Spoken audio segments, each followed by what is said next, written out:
मैं अपने गुरुदेवादिदेव महादेव के चरणों में प्रणाम करती हूँ। इस कालखंड के महामानव शाह वरिंद्रानंद भैया एवं शक्ति स्वरूपा दीदी नीलम आनंद के चरणों में प्रणाम करती हूँ और मेरे सारे गुरु भाई बहन के चरणों में प्रणाम करती हूँ।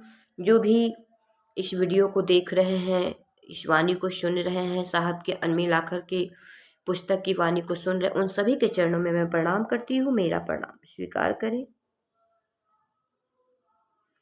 और मेरे गुरु भाई बहन, मैं आप सबसे कहना चाहूँगी कि ठंड बहुत ज़्यादा पड़ रही है, सो अपना ध्यान रखें, क्योंकि हम लोगों को महादेव का काम करना है, बहुत आगे तक जाना है, इसलिए अपना ध्यान रखें। और आइए अब हम लोग चलते हैं साहब द्वारा लिखित पुस्तक अनमिल आखर की तरफ, इसके अगले अध्याय में।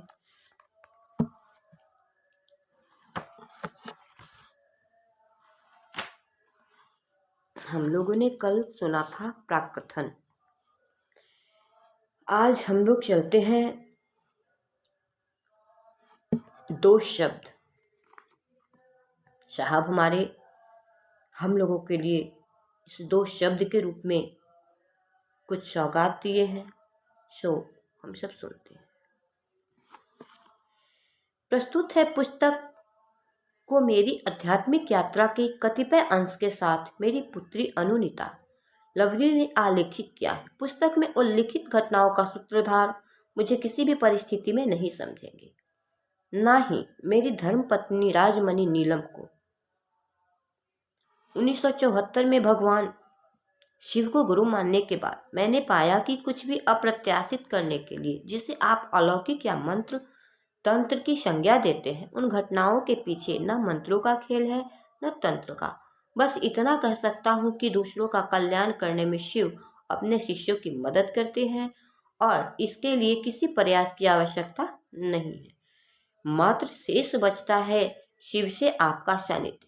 विभिन्न प्रकार की साधनाएं, क्रियाएं और प्रक्रियाएं अत्यंत व्यक्ति के मन को अशांत, उद्वेलित और कष्ट देती है। शांति तो शिव के आश्रय में है। उनकी मात्र दया ही आध्यात्मिक दीक्षा है, जिसमें मन उपकरण है, बाह्य क्रियाओं जैसे कुछ भी नहीं। अपने 45 साल के शिव गुरुपथ की यात्रा ने मुझे यही सिखाया है। 1980 के दशक से के पूर्व ही मेरे गुरु शिव ने मूक संभाषण से ये रहस्य मेरे मन प्राण पर उकेर दिए थे। चित्रित सभी घटनाएं अविश्वसनीय प्रतीत होंगी, किंतु सत्य है। मुझे लगता है घटनाओं की बागडोर मेरे गुरु शिव के हाथों में रही है और अदृश्य जगत की उसमें प्रत्यक्ष भूमिका।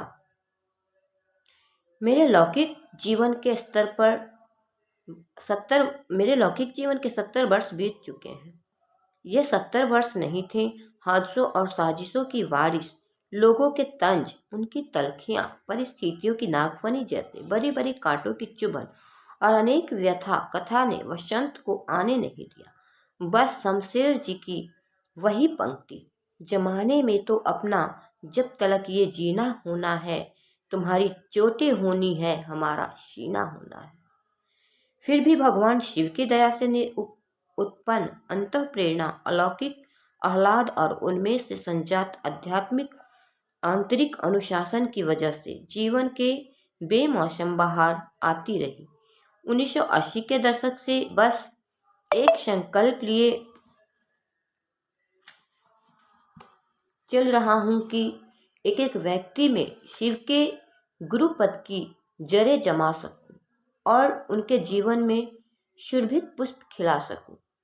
मेरी व्यथा है आज आध्यात्मिकता और आधुनिकता के रेशमी वस्त्र में कुछ तथा कथित साधकों और शिव शिष्यों के बीच पनप रहे व्यक्तित्व सुख और धनुर्पार्जन की दूषित मनसा अध्यात्म जगत के लिए अभिशाप है और ऐसा आचरण शिव की रक्ताभ आंखों का कोपभाजन होने का प्रयास है। ऐसे लोग शायद भूल बैठे हैं कि भगवान शिव महाकाल और महाभैरव भी है। मैं इन सामाजिक कुरीतियों, व्याप्त अंधविश्वासों एवं कुत्सित प्रयासों को दूर करने की अथक चेष्टा भी करता हूँ, पर अब हारने लगा हूँ, थक सा गया हूँ। मेरे इस जीवन की यात्रा अब अंतिम पड़ाव पर है। इस धराधाम से जाना होगा, यहाँ से जाना होता है। मैं जानता हूँ कि शिव शिष्यता के आदर्श शिव हैं, वे ही हमारी गति हैं, गंतव्य हैं और गुरु भी। शिव ने स्वयं अपने को शिव नहीं कहा, जगत ने उन्हें शिव, महाकाल, महादेव, मृत्युंजय, आदि गुरु, अघोरेश्वर, उमापति, त्रिलोकीनाथ आदि की उपाधि से विभूषित किया है। स्मरण रखना है कि शिव भारत की सांस्कृतिक धरोहर है। शिव के शिष्य इस गौरवशाली धरोहर को अक्षुण्ण रखने हेतु सदैव तत्पर रहे और रहेंगे। आध्यात्मिक नैतिक मूल्यों का अवमूल्यन और सामाजिक और अवैधानिक कृत्य अध्यात्म पथ में अवरोध पैदा करते हैं। हमारी संस्कृति, देश, समाज और अंततः भगवान शिव की मोहक छवि को धूमिल करते हैं। आशा ही नहीं अपितु पूरा विश्वास है अपने गुरु शिव पर, जिनकी असीम दया से अध्यात्म अवतरित होकर सहजता, समानता और शांति के सुमन खिला देगा और प्रेम के पराग से मानवता सुगंधित हो जाएगी। प्रस्तुत पुस्तक अन्मिलाखर में अनुनीता ने घटनाओं का अत्यंत सुंदर और सराहनीय चित्रण किया है। आपको घटनाओं पर विश्वास नहीं होगा, लेकिन अदृश्य जगत में यह सब होता है। संभवतः भविष्य में विज्ञान इन घटनाओं की सत्यता पर अपनी मुहर लगा सके।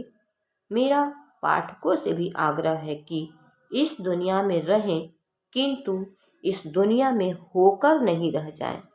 शिव सत्य हैं, वे ही सुंदर हैं। आइए चले शिव की ओर। मेरा प्रणाम। तो आज इस वीडियो के माध्यम से हम लोग यहीं तक सुनते हैं और इसके आगे का हम लोग सुनेंगे।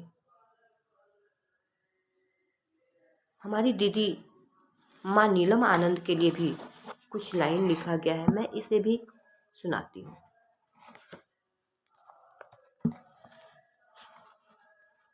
नास्ति मातृ क्षमा छाया, नास्ति मातृ क्षमा छा गति, नास्ति मातृ समम त्राण, नास्ति मातृ क्षमा प्रिया।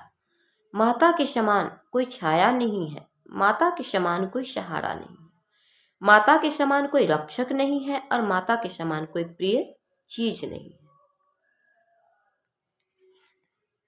तो अब हम लोग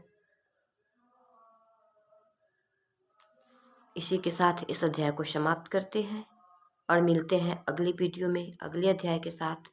मैं फिर से सभी गुरु भाई बहन के चरणों में प्रणाम करती हूँ और आपसे आग्रह करती हूँ, बहुत ठंड है, अपने आप को बचा के रखें, क्योंकि हमें महादेव का काम करना है, बहुत आगे तक करना है। इसलिए आप सभी के चरणों में मैं प्रणाम करती हूँ। मेरा प्रणाम स्वीकार करें और साहब की बातों को भी माने, क्योंकि हमारे साहब हमेशा ठंड में हम लोगों को यही कहते आ रहे थे कि अपने आप को सुरक्षित रखिए, अपना रक्षा कीजिए, महादेव का काम करना है, बहुत आगे तक करना है, तो हम आपको सावधान खुद ही रहना होगा। फिर से आप सबों को मेरा प्रणाम।